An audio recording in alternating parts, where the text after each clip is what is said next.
오늘 부활의 아침에 죄와 마귀와 사망의 권세를 이긴 생명이 승리한 인류 최대 최고의 기쁨의 소식. 사셨네, 사셨네. 예수 다시 사셨네. 사망의 권세를 깨뜨린 모든 죄와 사탄 마귀의 머리를 깨뜨리고 여인의 후손이 부활하신 생명의 승리. 그리스도의 부활 속에 이제 저와 여러분들의 부활도 함께 들어있는 것입니다. 진리가 거짓을 이기고 선이 악을 이기고 사랑이 미움을 이기고 생명이 죽음을 이긴 승리의 소식입니다. 부활의 첫 열매 되신 예수의 부활, 그 부활 속에 우리 성도들의, 저와 여러분들의 부활도 함께 들어있기 때문에 이 부활이 우리에게는 무한 영광이요 기쁨입니다. 부활하신 주님을 이제 우리가 만날 때 새 인생이 시작이 되고 새 믿음이 생겨나게 됩니다. 사울이 바울로 변했던 것처럼 변화의 역사가 일어나게 되는 것입니다. 오늘 부활의 아침에 이처럼 부활의 주님을 만나게 될 때 어떤 변화가 가능한지 이 시간에 우리 함께 생각하면서 은혜 나누고자 합니다. 첫째로 슬픔이 변하여 기쁨이다. 예수님의 십자가 사건은 당시 제자들과 주님을 따르던 무리들에게는 형언할 수 없는 슬픔이었습니다. 이로 말할 수 없는, 정말 하늘이 무너지는 것 같고 땅이 꺼지는 같은 그런 슬픔에 사로잡히게 됐습니다. 그런데 죽은 줄로만 알았던 예수님께서 부활하셨고 그들 앞에 나타나셨습니다.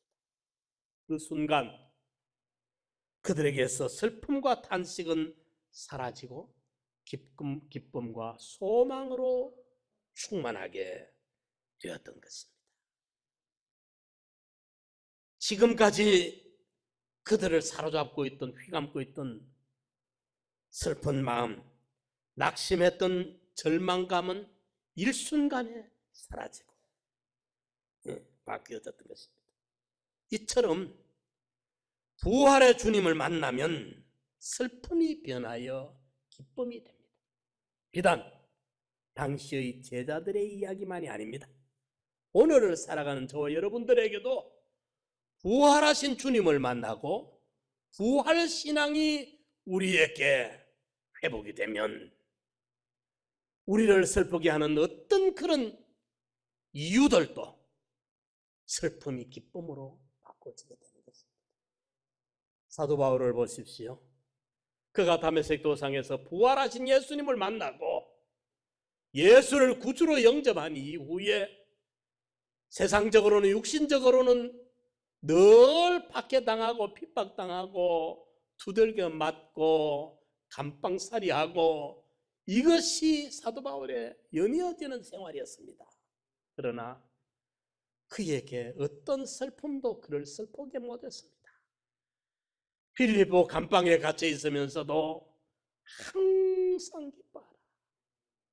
감옥 밖에 있는 사람들을 향해서 감옥 안에서 외치는 소리가 뭐냐? 행복하게 좀 살자. 항상 기뻐하라. 슬픔이 그를 가두지 못했습니다. 부활의 주님을 만나버린 사람에게 더 이상 슬픔이 그를 슬프게 할 수 없었던 거예요. 항상 넘어져도 기쁘고 자빠져도 기쁘고 손해봐도 기쁘고 얻어터지고 두들겨 맞고 감옥에 쳐넣고 해도 그의 기쁨이 사라지지 않는 거예요. 주님을 만나버려요. 부활의 주님을 만나니까. 사실 죽음이라는 것은 인류 최대의 적이자 그 어느 누구도 피해 나가지 못합니다. 이번에 보십시오. 이 바이러스가 침투를 하니까 영국에는 총리가 또 왕세자가 걸려버리지 않습니까? 예. 바이러스 앞에 지위 고하가 어디 있습니까? 그런데 죽음 앞에는 다합니다. 진시황이 그렇게 불사약을 구해서 살려고 아둥바둥 거리다가 인간의 불사약이 어디 있어요? 예. 한 번 죽는 것은 정한 이치죠. 그 다음에 심판이 있을 뿐입니다. 그런데 부활의 주님을 만나면 이제 죽음을 깨트리고 부활하신 것이기 때문에 그것도 우리를 슬프게 못해. 세상 어떤 것도 부활의 주님을 만날 때 그 사람을 슬프게 할 만한 게 없어요. 이제 부활하신 예수를 만나고 부활의 산 소망을 가지고 부활신앙, 부활신앙, 이 신앙으로 우리가 이 시대를, 이 어둠을 헤쳐나가야 됩니다. 저는 늘 전에도 말씀드렸습니다만 이단들이 교회를 침투하는 것도 우리가 위험하고 막아야 되고 조심해야 될 일이지만은 그보다 더 큰 걱정거리가 뭐냐? 오늘 우리 한국 교회가 너무 물질적으로 풍요로워지고 과학과 문명 이기로 편해지고 하니까 말은 아닌데 실제 생활은 보면 사도개인으로 믿고 있어요. 그 예수님 당시에 바리새인들은 율법주의자들이고 사도개인들은요 넷세를 믿지 않는 사람들입니다. 현세주의자들입니다. 넷세를 믿지 않아요. 오늘 우리 성도들이 말은 천국을 말하고 있고 영생을 말하고 있는데 시간과 정력과 진액과 모든 재능을 몰빵을 하는데 어디다가 몰빵을 하느냐? 세상에다가. 그러니까 말은 예수를 잘 믿는데 부활신앙을 말하는데 실제의 삶을 들여다보면 사도개인과 다를 바가 전혀 없어요. 소망이 땅에 있고 위에 있지 않아요. 모든 기대가 욕망이 순전히 물질적인 세상적인 육신적인 눈에 보이는 가견적인 여기에 집중되어 있다고 한다면 속았습니다. 이제 우리는 부활의 예수님을 만나고 부활의 신앙의 뿌리를 내리고 영생의 소망을 가지고 살아야 되기 때문에 이 부활의 주님을 만나시기 바랍니다. 이 주님과 함께 걸어갈 때 세상 어떤 문제 때문에 우리가 그다지 스트레스 받을 거 없어요. 주님께 맡겨버리면 돼. 그리고 그것 때문에 울고불고 할 것도 없어요. 정말 부활을 믿는다고 한다면 잠깐 후에 우리 앞에 개방될 나라가 있지 않습니까? 생명세계가 있잖아요. 참 자유가 있고 공의가 있고 하나님의 통치가 이루어지는 나라가 있지 않습니까? 슬픔이 변하여 기쁨의 주인공들이 되시기 바랍니다. 두 번째로 부활의 주님을 만나면 두려움이 담대로 바꿔집니다. 예수님이 십자가에 끌려가서 그 처참한 죽음을 당했을 때 제자들은 두려움에 전부 그 자리를 피해서 뿔뿔이 흩어졌어요. 그리고 예수님이 떠나시고 난 다음에 제자들이 그들이 모여가지고도 자기들도 예수님처럼 언제 붙잡혀가서 그렇게 비참하게 죽을란지 모르니까 그들이 문을 잠그고 숨죽이고 떨고 있었습니다. 그들의 두려움은 이루 말할 수 없었어요. 한때는 그랬지 않습니까? 예수님이 군중들이 예수님에게로 다 몰리니까 온 민심이 예수님에게로 다 몰리니까 와 우리 예수님 이제는 집권하시겠다 이래가지고 야고보의 어머니는 야고보 요한 두 아들을 선수 쳐서 미리 예수님에게 로비를 했습니다. 하나는 오른쪽에 하나는 왼쪽에 좀 콕딱 합니다. 이러니까 다른 제자들이 그러면 너희 형제가 요직 다 찾아 버리면 우리는 어쩌란 말이냐. 예? 암투가 벌어지기도 했어요. 한때는 그들이 예수님을 따르면서 세상적인 것을 기대했었습니다. 예. 그랬는데 이제 이렇게 두려움에 떨던 사람들이 부활하신 예수님이 나타났었을 때 그들의 두려움은 사라지게 된 것입니다. 예. 이제는 담대해진 것입니다. 자기들 눈앞에서 그 처참하게 극형에 처해서 죽음을 당한 것을 봤는데 3일 만에 살아 돌아오신 부활의 주님을 만나니까 이제 그들을 두렵게 하던 그 두려움은 눈 녹듯이 녹아버리고 사라져버리고 이제는 죽으면 죽으리다 하는 순교자의 신앙의 발걸음을 걸을 수가 있게 됐던 것입니다. 예수님의 제자들 중에 사도 요한이 급한 모습으로 유배를 갔다가 이제 많은 성경을 기록하고 자연사를 하지 다른 제자들은 다 순교해요. 어떻게 그 순교의 길을 갈 수 있었더냐? 얼마든지 비껴나갈 수 있고 피할 수 있는데 순교라는 것은 자원에서 죽음의 길을 걸어가다가 죽는 것이 순교입니다. 도망다니다가 잡혀서 죽는 게 아니고 어떻게 그 순교의 걸음을 걸어갈 수 있었던가? 그것은 부활하신 주님을 만났기 때문에 담대할 수 있었다는 것입니다. 우리가 예수를 수십 년 벌써 믿지 않습니까? 저도 60년 넘게 예수님을 믿습니다. 한 번도 내가 예수 믿으면서 주님을 향한 마음이 변절해 본 적은 없어요. 한 번도 주님을 포기해 본 적 없어요. 참 감사하죠. 잘 믿든 못 믿든 수십 년을 내 평생을 믿었는데 어떤 위기가 왔을 때 두려워서 비겁하게 주님을 내놓고 주님을 팔고 빠져나가려고 하는 그런 인간이 된다고 한다면, 그런 신앙이 된다고 한다면 참 얼마나 슬픈 이야기입니까? 얼마나 비겁한 이야기입니까? 예?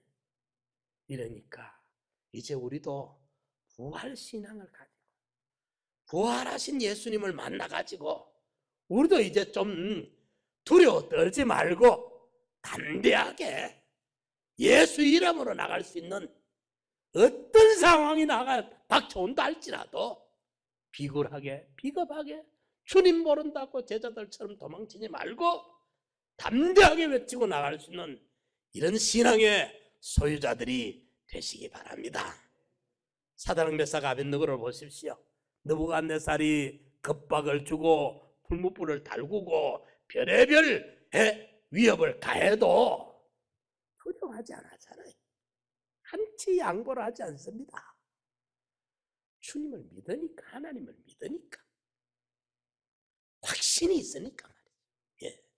이러니까 우리가 몇십 년 예수 믿다가 조그마한 위험 하나 닥쳐온다고 주님 양보하고 신앙 팔고 도망다니고 이러면 되겠습니까? 이러니까 우리가 부활의 주님을 만나버리면 우리도 부활 신앙이 우리 안에서 생겨나면 죽음이 두렵지 않아요. 히브리서 11장 24절 이하에 보면 이런 사람들은 세상이 감당하지 못한다 그랬어. 믿음으로 꽉 차 있으니까 세상이 죽인다 해도 겁을 내지 아니하죠. 불에 태운다 해도 왜 떨지도 않아하죠. 사자굴에 집어넣는다 해도 까딱도 안 해. 이런 사람들 달래도 wal겨도 아무리 해도 어쩌지 못해. 세상이 감당 못해요. 하나님 모시고 사는 사람인데, 부활의 주님을 만나본 사람인데 세상이 겁준다고 겁먹을 사람도 아니고 세상이 유혹한다고 유혹에 달콤해서 끌려갈 사람도 아니라 유혹과 핍박이 몰려와도 주 사랑하는 마음 뺏지 못해 못 뺏는 거예요. 부활의 확신을 가져버리니까 세상 아무리 좋아도 잠시 잠깐이고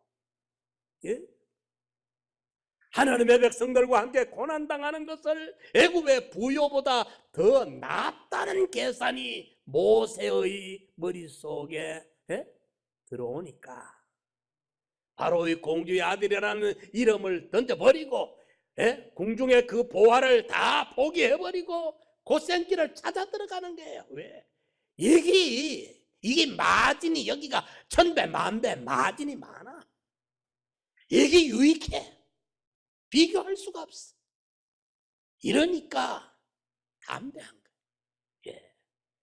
부활의 주님을 만나면 두려움이 담대로 바꿔집니다. 우리 성도님들 믿음으로 담대하시기 바랍니다.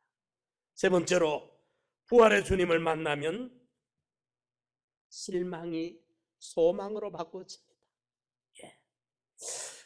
이거 생각해 본 말입니다. 슬픔이 기쁨으로 바꿔지는 거예요. 제자들이 부활하신 주님을 만나기 전에는 그 기간이 생지옥이었을 거예요. 두렵기도 하고 불안하기도 하고 슬프기도 하고 참담하기도 하고 언제 어떤 자기들을 잡으러 올란지도 모르고 생지옥 속에 살았을 거예요. 그런데 부활하신 주님을 만나보니까 그게 없어지는 다 날아가 버려. 와, 모든 게 다 해결돼 버려. 그렇지 않습니까? 성도님들, 여러분들이 지금 부활하신 주님이 찾아오셔서 만났다는 걸 한번 상상을 해봐요. 어떨란가? 그때 제자들의 심정이 어땠겠어요?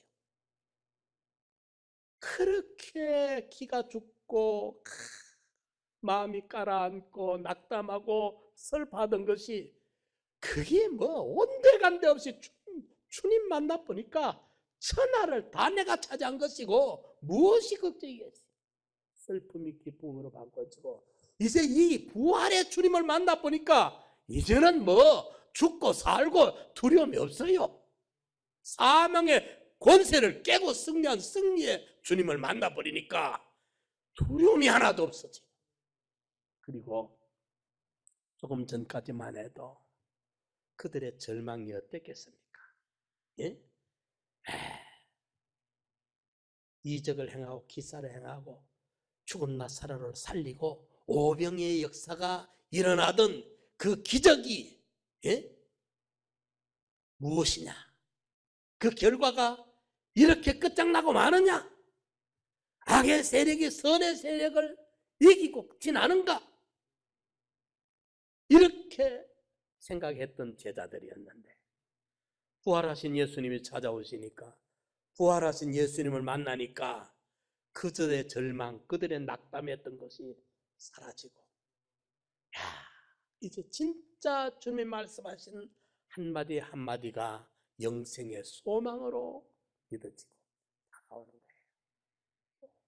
부활은 실망을 소망으로 바꿔놓는 것입니다. 그래서 부활의 산 소망이라. 저와 여러분들에게 이 부활의 산 소망을 주시기 위해서 주님은 십자가에 죽으시는 희생처럼 부활하신 것도 주님으로는 희생입니다. 영원히 사람의 몸을 입고 예수님이 말씀하셨지 않습니까? 네? 부활하신 예수님이 만지면 만져지는 뼈가 있고 살이 있는 예수님으로 부활하신 거예요. 영원히 인성을 입으셨다는 거예요. 영원히 그분은 우리를 위해서 불편한 인성을 피조물의 몸을 입으시는 거예요. 그래서 신인 양성 1위가 되신 부활의 주님이 신성은 하나님 편을 붙들고 인성은 우리 편을 붙들어서 영원한 중보자가 되어주시는 거예요. 이러니까 이 부활의 주님이 얼마나 고맙고 감사한지 몰라요. 그 부활이 우리에게는 희소식인데 주님에게는 희생입니다. 영원한 희생입니다. 그 크신 사랑을 우리가 감사해요. 오늘 우리가 부활절 맞이하면서 부활의 주님을 우리가 만나고 이 부활의 신앙이 우리가 회복이 돼야 돼요. 이래서 정말 부활 신앙을 우리가 가진다고 한다면 코앞에 눈앞에 있는 현실 세계에 이것만 보고 여기에다가 우리의 정력과 진액과 시간과 재능을 소유를 다 몰빵해서 이거 투자하다가 헛되고 헛된 것으로 인생 망치지 말고 끝장내지 말고 이 세대 부한자들을 명하여 마음을 높이지 말고 정함이 없는 재물에 소망을 두지 말고 오직 하나님께 소망을 두며 선한 일을 행하고 선한 사업에 부하고 나눠주기를 좋아하며 동정하는 자가 되게 하라. 이렇게 산 것이 장래에 자기를 위하여, 거기 진짜 자기 위하는, 장래에 자기를 위하여 좋은 터를 쌓아 참된 생명을 취하는 것이니라. 이 사람으로 살았을 때에 부활이 꽃 같은 부활이 아닙니다. 부활했을 때 부활체의 영광이 다릅니다. 예수 십자가의 보혈의 공로로 우리가 구원받아 하나님의 자녀되고 천국 백성이 되고 영생의 구원을 얻은 것은 똑같아요. 차등이 없어요. 동등해요. 차별이 없어요. 똑같아. 아브라함만큼, 모세만큼, 다윗만큼 저와 여러분들도 똑같은 구원을 받았습니다. 그러나 구원받은 우리가 하늘나라가 부활했을 때에 부활한 부활체의 영광은 해의 영광이 다르고 달의 영광이 다르고 별과 별의 영광이 다르니 부활체의 영광도 그러하리라. 예수를 위해, 주를 위해, 복음을 위해 시간과 정력과 진액과 헌신을 다하며 희생하며 몸바쳐 순교의 제물이 되기까지 하신 그런 분들, 주기철 목사님이나 손양원 목사님 같은 이런 분들하고 부활해서 하늘나라 가서 내 같은 인간하고 하늘나라의 대우가 꽃 같고 영광이 꽃 같고 상급이 꽃 같으면 이게 평등입니까? 공평입니까? 이게 불공평이죠. 공의가 아니죠. 선악간 행한 대로 갚으시는 은혜를 하나님을, 선악간 행한 대로 갚으시는 하나님을 아버지로 부른 적 나그네를 쓸 때를 두려움으로 지내라. 선악간 행한 대로 갚으시는, 우리가 지옥은 안 갑니다. 예수님의 피공로가 있으니까. 구원을 얻어 너희가 은혜로 인하여 믿음으로 말미암아 구원을 얻었나니 이것이 너희에게서 난 것이 아니요 하나님의 선물이라. 행위에서 난 것이 아니니 이는 아무도 자랑치 못하게 하려 하심이니라. 100% 은혜로 가요. 100%, 99%가 아니라 100% 예수 피공로로 구원받았어. 구원받은 우리가 이 땅에서 얼마만큼 믿음으로 사느냐, 진리대로 사느냐, 얼마만큼 하나님의 뜻에 순종하느냐, 선한 일, 선한 사업에 우리가 나눠주며 동정하며 베푸느냐, 긍휼을 베푸느냐, 여기에 따라 하늘의 상급이 결정되고 하늘의 영광의 차등이 결정이 되는 거예요. 예. 이러니까 이제 우리는 부활신앙을 가졌다는 것은 부활해서 영원한 나라에서 살 준비를 지금 세상에서 해야 되는 거예요.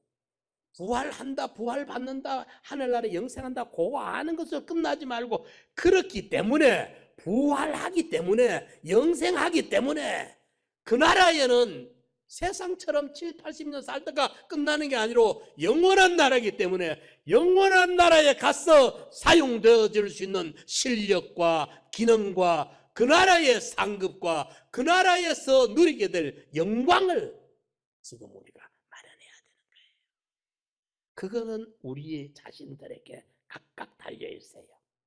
예수 그리스도의 터 위에 집을 짓는데, 어떤 사람은 금관과 보석으로 짓고 어떤 사람은 풀과 나무와 짚으로 짓는데, 지은 공력이 잘 지었나 못 지었나, 바로 됐나 못 됐나, 공력 시험할 때 불 가지고 태워보니까 풀과 나무와 짚으로는 크게 짓고 어마어마하게 짓고 유명하게 지었는데 다 타버리니까 어찌 됩니까? 구원은 어때? 왜? 예수 그리스도 터 위에 지어졌으니까, 예수 십자가의 공로 위에 지어졌으니까 구원은 어때? 부끄러운 구원을 가. 자기의 행위는 다 타버리니까. 그러나 반석 위에 지어, 금관과 보석으로 지어 영원성, 완전성, 불변성의 가치, 진리대로, 성령의 감화 감동대로 하나님의 뜻에 맞게 살아놓은 것은 말한 거, 행동한 거, 소유, 사용한 거 하나도 빠짐없이 영원한 가치로 옮겨지게. 이제 부활의 주님을 만납시다. 부활의 신앙을 가집시다. 슬픔이 기쁨으로 바꿔질 수 있고 두려움이 담대로 바꿔질 수 있고 절망, 실망이 소망으로 바꿔지고, 그리고 현세에 우리가 매몰돼서 살지 않냐고 부활의 산소망을 가지고 영원을 준비하는 지혜로운 삶을, 후회 없는 지혜로운 청지기와 어떤 삶을 살 수 있습니다. 부활의 주님을 만나고 부활의 산소망을 가지고 부활의 신앙이 회복되어서 우리에게 주어진 이 기회들을 놓치지 말고 부활 후에 영원한 나라에서 만나게 되고 살게 될 그 나라를 위해 오늘을 다 투자하며 사용할 수 있는 지혜로운 우리 성도들 다 되시기를 축원합니다.